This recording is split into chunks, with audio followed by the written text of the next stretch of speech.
નમસ્કાર, મારું નામ રાવરવીન છે. નમસ્કાર, મારું નામ આણંદ ભવ્ય છે. અમે શ્રી જયનગર પ્રાથમિક શાળામાંથી આવેલા છીએ. અમારી કૃતિનું નામ છે એનારોબિક કોમ્પોસ્ટિંગ બેગ. ખેડૂત સુખી તો બધા સુખી, આ હેતુ લઈને મેં આ કૃતિ બનાવેલી છે. આજે એનારોબિક કોમ્પોસ્ટિંગ બેગ એટલે કે જીવામૃત વિશે વાત કરીએ. ભારતમાં હરિયાળી ક્રાંતિ આવવાથી નવા હાઇબ્રિડ બિયારણનો ઉપયોગ વધતો ગયો અને તેમને વધુ ઉત્પાદનની જરૂરિયાત પડતી ગઈ. વધુ ઉત્પાદનની જરૂરિયાતના કારણે રાસાયણિક ખાતરનો ઉપયોગ વધતો ગયો, પરંતુ હવે રાસાયણિક ખાતરની વિપરીત અસરો સામે આવી રહી છે. વધુ પડતા રાસાયણિક ખાતર અને કીટનાશક દવાઓના કારણે જમીનમાં કરોડો જીવજંતુઓ અને પક્ષીઓનો વિનાશ થવા લાગ્યો છે અને ડાયાબિટીસ, કેન્સર, હૃદયરોગ જેવી માનવી બીમારીઓ થવા લાગી છે. શું 50 વર્ષ પહેલાં આવી બીમારીઓની ચર્ચા થતી?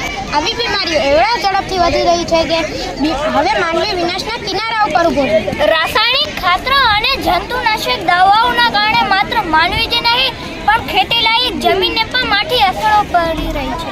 આ સમસ્યાઓને પહોંચી વળવા અને ખેડૂત માટે વરદાન રૂપી એવી કુદરતી ખેતીના નિયમ આધીન અમે આ એનારોબિક કોમ્પોસ્ટિંગ બેગ બનાવી છે. આ બેગની વાત કરીએ તો 5000 લીટરની બેગ હોય, 3400 લીટર ભરવી, 1600 લીટર ખાલી રાખવી. પરંતુ 3400 લીટર ભરવી શેનાથી?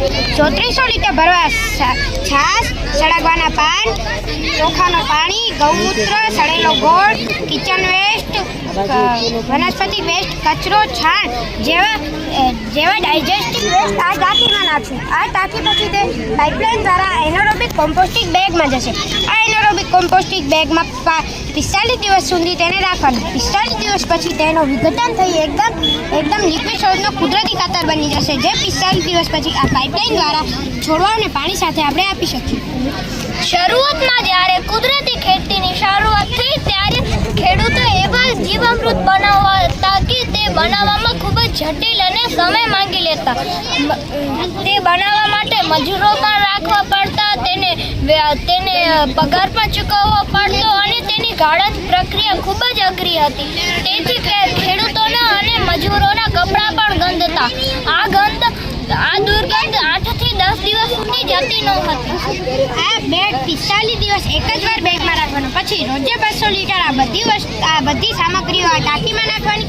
ટાંકી પછી પાઇપલાઇન પછી એનારોબિક કોમ્પોસ્ટિંગ બેગમાં જશે. તે બેગમાં તેને રાખવાનું અને પાઇપલાઇન દ્વારા પછી 200 લીટર રોજે છોડવાઓને પાણી સાથે આપી શકીએ. વિશ્વમાં બેક્ટેરિયાના 2 પ્રકાર હોય છે.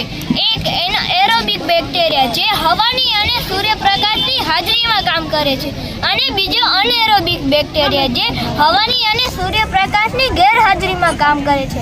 અહીં અનએરોબિક સિસ્ટમથી ખાતર બને છે. આ ખાતર જમીન સાથે સૂક્ષ્મતાથી વળી રહે છે. તમને પ્રશ્ન થતો હશે કે 1600 લીટર શું કામ ખાલી રાખવું?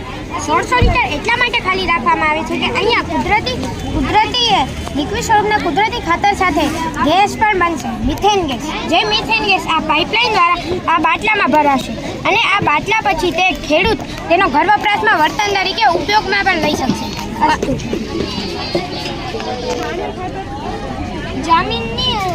જમીન ફળદ્રુપતા જાળવે છે, ઉપયોગમાં સરળ છે, મિશ્રણને પણ વારંવાર ફેરવવા જરૂર નથી. તે આપમેળે બને છે. કોમ્પોસ્ટિંગ દરમિયાન ઓછી ગંધ ઉત્પન્ન થાય છે અને કીટક ઓછો થાય છે. જગ્યા ઓછી રોકે છે. આ પ્રદેશ તરીકે મિથેન ગેસ મેળવી શકાય છે. ઓછા ખર્ચમાં તૈયાર થાય છે.